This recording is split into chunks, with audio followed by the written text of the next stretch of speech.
আর এই যে চাকরির ব্যাপারটা রামপদ মান্না করেছে, আমি চাইবো যে এটা সিবিআই তদন্ত হোক, কারণ পশ্চিমবঙ্গ পুলিশ এটা এফআইআর নেয়নি, অতএব সিবিআই ছাড়া এর কোনো পথ নেই। তো যারা আমার সঙ্গে কাজ করছে, যারা আমার পাশে দাঁড়িয়েছে নির্বাচনে, এখানকার যিনি বিরোধী দলে প্রার্থী আছে তিনি ওদিকে আক্রমণ করার চেষ্টা করছে, ওদিকে আটকানোর চেষ্টা করছে, আমার তাতে কিছু পাবে না। সৎ মানুষের কোনো ভয় থাকে না আমার কোথাও যেন মনে হয়।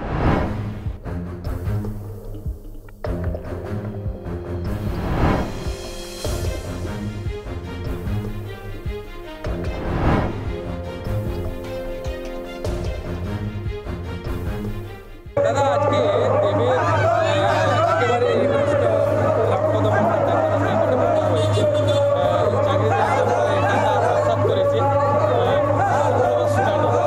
নির্বাচনের সময় এই ধরনের মামলা কি বলবেন? নির্বাচনের সময় বলে না, দেখুন গত 2-2.5 বছর ধরে তো আমি একটাই কথা বলে আসছিলাম যে পুরোপুরি একটা চক্র কাজ করছে ঘাটাল লোকসভা থেকে শুরু করে বিভিন্ন জায়গায়, যে চাকরি দেওয়ার নাম করে গরিব মানুষের কাছ থেকে টাকা তোলা হচ্ছে। এবং সেখানে আমরা শঙ্কর দলুই মহাশয়ের বক্তব্য পেয়েছিলাম অডিওতে যে এই সাংসদ 30% কাটমানি নেন। তারপরে এই সাংসদের, প্রাক্তন সাংসদের নিজের সহকারী, নিজের PA, official PA Rampada Manna, তার নিজের আমরা অডিও পেলাম যেখানে উনি বলছেন একজনকে টাকা চাইছেন যে আমি তোমার চাকরিটা করে দেবো, আমার কাছে 44টা ভ্যাকেন্সি আছে, তুমি টাকা দাও, আমি চাকরিটা করে দেবো। এই যে চাকরির ব্যাপারটা রামপদ মান্না করেছে, আমি চাইবো যে এটা সিবিআই তদন্ত হোক, কারণ পশ্চিমবঙ্গ পুলিশ এটা এফআইআর নেয়নি, অতএব সিবিআই ছাড়া এর কোনো পথ নেই। এই সাংসদের জন্য তার পিএ থেকে শুরু করে সবাই যে টাকা তুলেছে, যেটা বারবার বলছেন শঙ্কর দলুই, সুদীপ মণ্ডল এবং পিএ নিজে বলছেন, আমরা চাইবো এটা সিবিআই তদন্ত হোক। দাদা, হিরণ আজকে আমাদের দেব আজকে আমাদের জানিয়েছে যে এটা বিজেপির অপপ্রচার। ওনার নিজের দলের লোকরা কি বিজেপি করছে নাকি?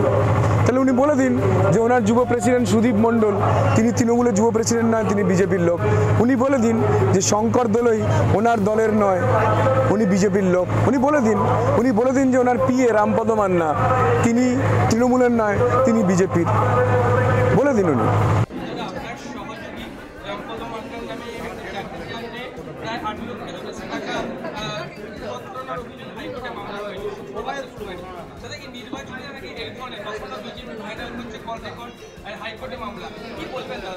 তো যারা আমার সঙ্গে কাজ করছে, যারা আমার পাশে দাঁড়িয়েছে নির্বাচনে, এখানকার যিনি বিরোধী দলে প্রার্থী আছে তিনি ওদিকে আক্রমণ করার চেষ্টা করছে, ওদিকে আটকানোর চেষ্টা করছে, আমার তাতে কিছু পাবে না। সৎ মানুষের কোনো ভয় থাকে না আমার কোথাও যেন মনে হয়।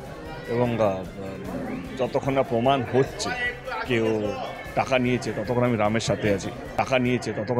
সাথে আছি। এবং আমার মনে হয় এটা বিরোধী দলের চক্রান্ত, এটা আজ থেকে না, আপনারা দেখতেই পাচ্ছেন প্রথম দিন থেকে কিছু না কিছুভাবে চেষ্টা করছে, কখনো কল এডিট করে শোনানো হচ্ছে, কখনো কল।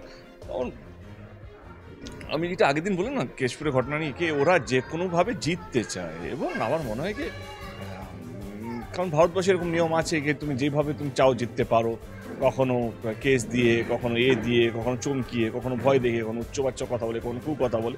তো আমার মনে হয় এইসব অন্তত ঘাটাল লোকসভা কেন্দ্রে চলবে না, সেটা ফোর্থ জুনে আরামে বুঝতে পারবে।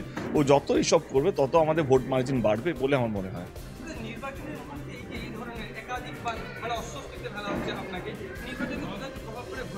না, অস্বস্তি কোথায়, প্রমাণ কোথায় হয়েছে? সৎ মানুষ অস্বস্তিতে ভুগে না, কিন্তু যারা অসৎ তারা যখন সৎ মানুষকে অ্যাটাক করে দেখে, যখন কিছু পায় না, তারা অস্বস্তিতে ভুগছে। আমার মনে হয় বিরোধী দলে যিনি প্রার্থী তিনি অস্বস্তিতে ভুগছেন।